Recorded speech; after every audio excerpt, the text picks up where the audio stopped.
start your classes. So I'm Harneet Kaur and I take your economics.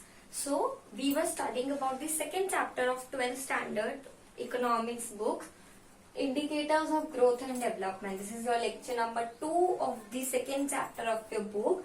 तो हमने last video में थोड़ा बहुत ऊपर से पढ़ा था कि इकोनॉमिक ग्रोथ क्या होती है, इकोनॉमिक डेवलपमेंट क्या होता है.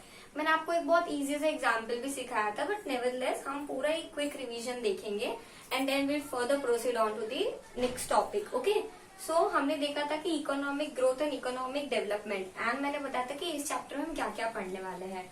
इस चैप्टर में हम पूरा पढ़ेंगे कि ग्रोथ क्या होता है, डेवलपमेंट क्या होता है, ग्रोथ एंड डेवलपमेंट में डिफरेंस क्या होता है एंड उसके इंडिकेटर्स क्या होते हैं. इंडिकेटर्स शब्द का मतलब होता है कि क्या क्या चीजें हम मेजर करते हैं, क्या क्या चीजों की हमें जरूरत होती है जब हम कोई ग्रोथ को या फिर कोई डेवलपमेंट को हम मेजर करते हैं. ठीक है, तो इकोनॉमिक ग्रोथ हमने देखा था कि growth is equals to progress होता है. Growth and progress is a synonym. Growth and progress जो होता है वो सिनोनिम होता है. सो आपकी बुक में पहला टॉपिक है इकोनॉमिक ग्रोथ. तो इकोनॉमिक ग्रोथ का जो आपकी बुक में लिटरल मीनिंग दिया हुआ है उसका मतलब होता है depicts growth rate of national income. अब नेशनल इनकम क्या होता है? अब national income gross national income भी होती है, नेट नेशनल इनकम भी होती है. अल्टीमेटली आपको हाल फिलहाल के लिए जो समझना है वो नेशनल इनकम मतलब कि आपकी कंट्री में जो लोग रह रहे हैं, आपकी कंट्री में जो लोग रह रहे हैं उनकी कितनी इनकम जनरेट हो रही है एक पर्टिकुलर अकाउंटिंग ईयर में, एक पर्टिकुलर फाइनेंशियल ईयर में. फाइनेंशियल ईयर या अकाउंटिंग ईयर का मतलब क्या होता है कि पूरे 12 महीने के पीरियड में कितनी इनकम आपके ही देश के रहने वाले आपके सिटीजन्स में इनकम जनरेट हो रही है.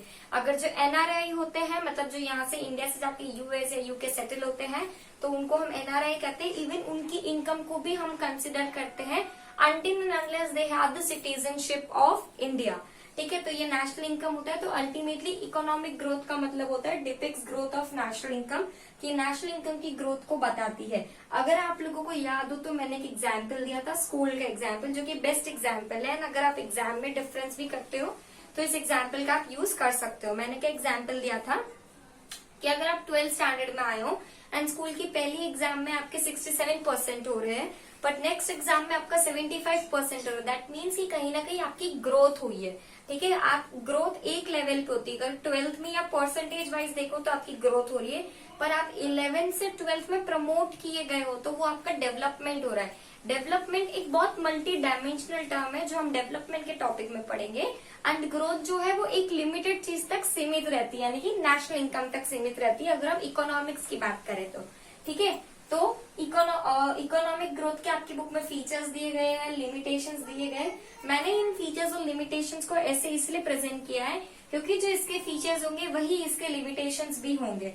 सो ये आपके लिए एक ट्रिक है कि आपको बहुत ज्यादा चीजें याद करने की जरूरत नहीं है, आपको मगअप करने की जरूरत नहीं है. आपको सिर्फ टॉपिक को समझना है, उसके डेप्थ में जाना है. डाउट्स होंगे तो आपको मुझसे पूछना है, एंड बस जो फीचर्स आप याद करोगे उसी को दिमाग में रखना है कि यार ये इसके फीचर्स है तो कहीं ना कहीं इसकी कमजोरी भी तो हो सकती है.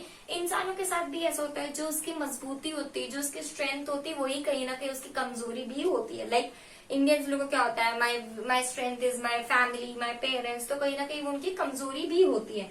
तो वही कंसेप्ट हमको जिंदगी का concept economic growth and development में लेके चलना है कि जो आपके फीचर्स है वही कहीं आपकी कमजोरी भी होगी. ठीक है, तो let's get into the features.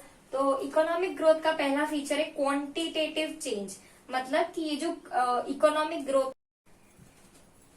जो इकोनॉमिक ग्रोथ के जो फीचर्स है वही उसके लिमिटेशंस है. पहला फीचर है क्वांटिटेटिव चेंज. क्वांटिटेटिव चेंज मतलब कि हर वो चेंज जो क्वांटिटी में होता है. क्वांटिटी मतलब जिसको हम डिजिट्स में काउंट कर सकते हैं.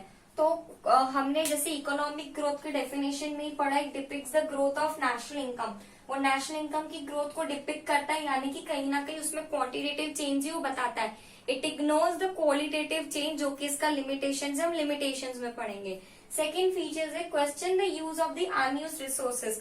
जो नेशनल इनकम हमें जनरेट होती है वो नेशनल इनकम कहीं ना कहीं कैसे जनरेट होती है, हम रिसोर्सेज को यूज करते हैं, तो रिसोर्सेज को यूज करने के बाद ही तो इनकम जनरेट होती है.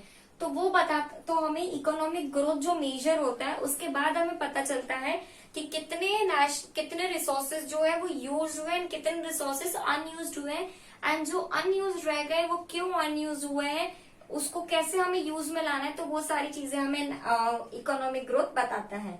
Next is it is very easy to measure, क्योंकि हमें सिर्फ नेशनल इनकम मेजर करना होता है और नेशनल इनकम हर मैक्रो इकोनॉमिक्स में आपको मेजर करना सिखाते हैं। So it is a narrow concept. Narrow मतलब पतला कंसेप्ट, नैरो मतलब पतला, ब्रॉड मतलब चौड़ा। तो it is a narrow concept because ये सिर्फ क्वांटिटेटिव चेंज को ही एस्पेक्ट में लेता है, क्वांटिटेटिव चेंज को ही दिमाग में रखता है, इसलिए एक नैरो कंसेप्ट है। And it is related to per capita income. ये पर कैपिटा इनकम से रिलेटेड है, क्योंकि अल्टीमेटली नेशनल इनकम कैसे कैलकुलेट होती है, हर एक इंसान की इनकम को कैलकुलेट कर सम टोटल करने के बाद नेशनल इनकम आती है। तो हर एक इंसान की इनकम को हम पर कैपिटा इनकम बोलते हैं। पर कैपिटा इनकम का फॉर्मूला होता है total income upon total population. ये होता है पर कैपिटा इनकम का फॉर्मूला, एंड ये पर कैपिटा इनकम कैलकुलेट होती है, फिर हम उसका सम टोटल निकाल के नेशनल इनकम निकालते हैं। सो these were all your features about the economic growth. पहला quantitative change, it questions the use of the unused resources, it is easy to measure, it is a narrow concept and it is related to the per capita income. Now moving further to the limitations, जैसे मैंने बोला था जो features है वही limitations होंगे। पहला feature था quantitative change, तो लिमिटेशन हो गया ओनली क्वांटिटेटिव, ये सिर्फ क्वांटिटी से डील करता है, ये क्वालिटी में डील नहीं करता है कि किस तरह का इकोनॉमिक ग्रोथ हो रहा है। ये आपको सिर्फ जीडीपी को परसेंटेज में दिखा के 7% जीडीपी हुई, 8% इंक्रीज हुई, ये क्वालिटी को इग्नोर करता है कि कितना अच्छा डेवलपमेंट हो रहा है। तो इसीलिए जो क्वालिटी होता है वो हम डेवलपमेंट के साथ ही यूज करते हैं। जैसे अभी मैंने बोला भी तो मेरे मुंह से डेवलपमेंट निकला क्वालिटी के साथ में। सो डेवलपमेंट में हम क्वालिटी को कंसीडर करते हैं। Next is institutional psychological factors remains constant. इसका मतलब क्या है कि जितने भी हम इंस्टीट्यूशनल और साइकोलॉजिकल फैक्टर्स होते हैं कि एक इंसान कमा रहा है तो किस तरह से कमा रहा है, कौन से सेक्टर से कमा रहा है, उसके साइकोलॉजिकल कंडीशंस क्या है, उसका अपना डेवलपमेंट क्या है, वो हम चीजें कांस्टेंट रख देते हैं, उसको कंसिडर में नहीं लेते हैं। Then narrow concept. अब ये इसका फीचर भी तो इसका लिमिटेशन भी कि बहुत पतला कंसेप्ट है। क्यों पतला कंसेप्ट है? क्योंकि सिर्फ क्वांटिटेटिव चीजों को मेजर करता है, इसलिए इसका कंसेप्ट जो है वो बहुत ही नैरो है। जबकि डेवलपमेंट की बात करते हैं development has a broad concept. Next is not much used in welfare. इसको हम वेलफेयर में इतना यूज नहीं करते। इसको वेलफेयर में इतना यूज क्यों नहीं करते? क्योंकि सीधी सी बात है, हमें जीडीपी कैलकुलेट करके देते हैं, हमें परसेंटेज वैल्यू कैलकुलेट करता है। ये हमें ये नहीं बताते कि कहाँ पे कितनी कमी है, ये हमें सिर्फ बताता है कि आपका ओवरऑल इतना आया है। ठीक है, तो ये हमें कमियां नहीं बताता है। तो जब तक हमें कमियां पता नहीं चलेगी हम उस पर अपना वर्कआउट कैसे करेंगे? अगर हमें पता नहीं चलेगा कि हम कौन से सब्जेक्ट्स में कमजोर है तो उस सब्जेक्ट में हम कैसे हमारी एक्स्ट्रा मेहनत डालेंगे। सो this was all about your economic growth. अब हम इकोनॉमिक डेवलपमेंट के बारे में बात करते हैं। अब अगर आपको, जैसे मैंने अभी आपको लेक्चर शुरू हुआ उसके पहले भी मैंने आपको वो बताया है एग्जाम्पल जो मैंने आपको पहले दिया था क्लासेस वाला ही, कि 12th क्लास में अगर आपकी एक एग्जाम में कम मार्क्स आ रहे, दूसरे एग्जाम में ज्यादा मार्क्स आ रहे तो वो आपका ग्रोथ हो रहा है। पर अगर आप 11th से ही 12th में आ रहे हो तो आपका वो एक डेवलपमेंट हो रहा है। तो यही चीज अब हम वापस पढ़ते हैं। तो इकोनॉमिक डेवलपमेंट, इकोनॉमिक डेवलपमेंट क्या है? ये एक कंटिन्यूअस प्रोसेस है, क्योंकि किसी भी इंसान का डेवलपमेंट रुकता नहीं है। एंड अगर किसी भी इंसान का डेवलपमेंट नहीं रुकेगा तो किसी भी कंट्री का या किसी भी स्टेट का या किसी भी रीजन का डेवलपमेंट नहीं रुकता। It is a continuous process, it includes growth also.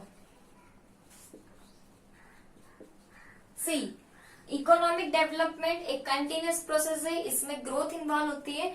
अब आपको जो डेफिनेशन है उसी से हम अपने फीचर्स बनाएंगे। ये जो पॉइंट मैंने शॉर्ट में डेफिनेशन लिखी है, डेफिनेशन को तोड़ के लिखा है समझाने के लिए, इसी में से हम इसके फीचर्स निकालेंगे। तो पहला फीचर हमें क्या मिल गया? It is a continuous process. Next feature हमें क्या मिल गया? It includes growth. Third feature है मल्टी डायमेंशनल। मैं पहले लिख देती हूँ फिर मैं आपको समझाती हूँ। Multi dimensional, then change in, और इसमें क्वांटिटेटिव प्लस क्वालिटेटिव होता है।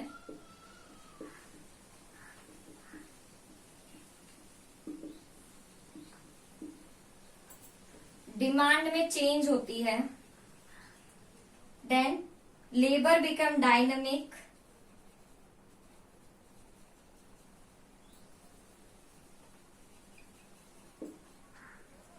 then change in technology and it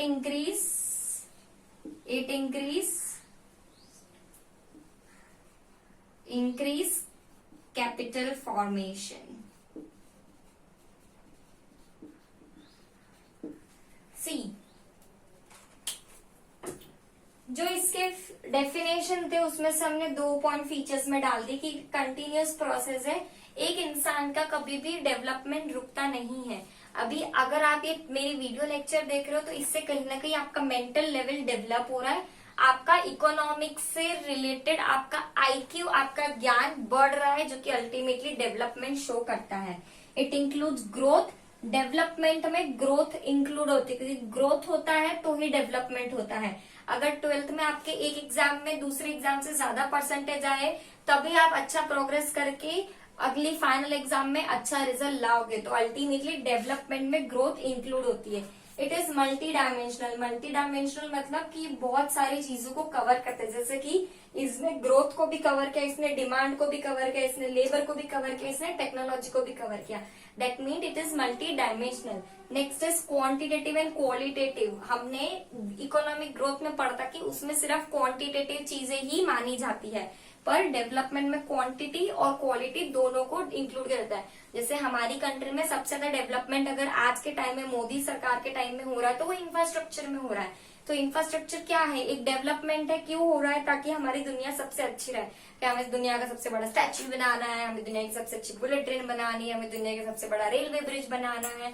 तो वो एक क्वालिटी पे डिपेंड करता है कि भाई वो स्टैच्यू हो गया, ब्रिज हो गया, कुछ भी हो गया, वो एक अच्छी क्वालिटी का बनना चाहिए, वरना उसका कोई काम नहीं है। So it includes development. Next is change in demand. जब भी डेवलपमेंट होता है, फॉर एग्जाम्पल आपका ग्रोथ हो रहा है, आपकी सैलरी इंक्रीज हो रही है, तो अल्टीमेटली अब आप बहुत सारी चीजें अलग खरीदेंगे। जो अभी अगर आप टी पी रहे थे सस्ती वाली, तो अब मैंगी वाली टी पियोगे या कॉफी पियोगे, तो अल्टीमेटली उसका आपका डेवलपमेंट का, आपकी ग्रोथ का असर, दोनों का असर आपकी डिमांड पर पड़ता है।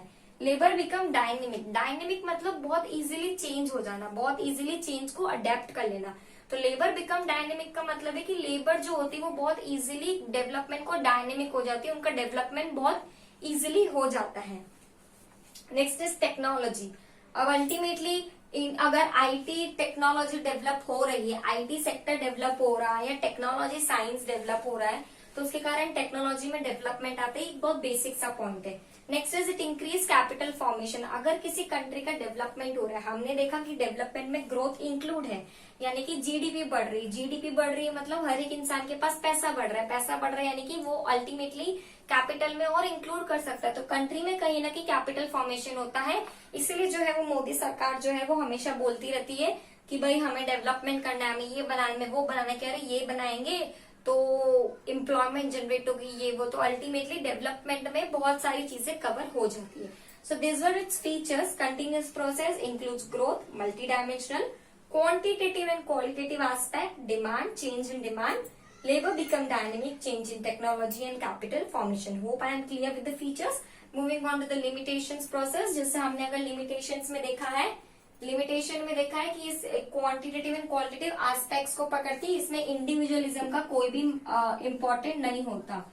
तो पहला इसका जो लिमिटेशन है वो आ गया नो इंडिविजुअलिज्म, कि ये एक कंट्री की ग्रोथ को देखती है, सॉरी ये एक कंट्री की डेवलपमेंट को देखती है कि ऑन अ होल कंट्री का कितना डेवलपमेंट हो रहा है, कंट्री में कितने लोग पढ़ रहे हैं, कंट्री में क्या क्या हो रहा है, कितना इंफ्रास्ट्रक्चर हो रहा है। जबकि हमने इकोनॉमिक ग्रोथ में क्लियर कट पढ़ा था, it depicts the national income and it was related to the economic growth. हमने क्लियर कट इकोनॉमिक ग्रोथ में पढ़ा था कि it was related to the per capita income. तो पर कैपिटा इनकम मतलब एक इंसान की इनकम, और यहाँ पे हम सिर्फ कंट्री की बात करते हैं, तो यहाँ पे इंडिविजुअल जो इंसान है उसको इग्नोर किया जाता है। ठीक है। एंड इसका नेक्स्ट है स्टैंडर्ड ऑफ लिविंग इंक्रीजेस। ये जो मैं अब नेक्स्ट पॉइंट लिख रही हूँ सिर्फ इंडिया से रिलेटेड है, इसको आप बाहर रिलेट ना कीजिए। Standard of living increase but is decreasing in India.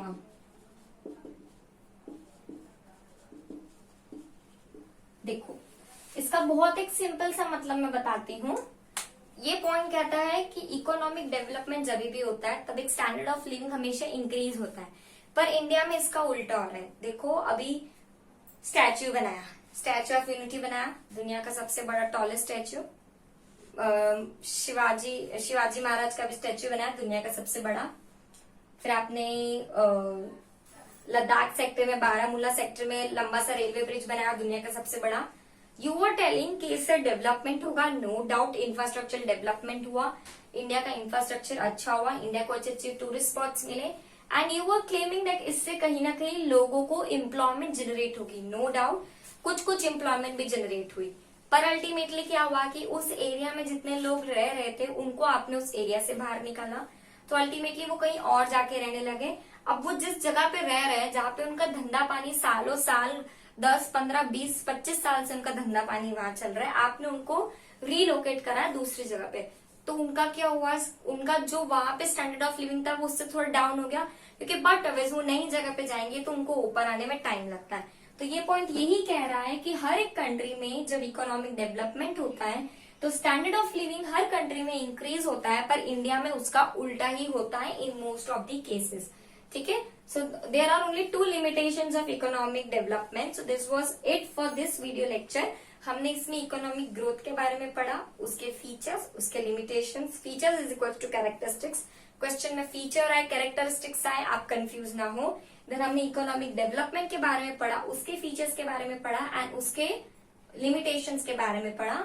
So this was it for this video lecture. Hope you got the whole concept of economic growth and development, and if you have any doubt, do let me know. Thank you.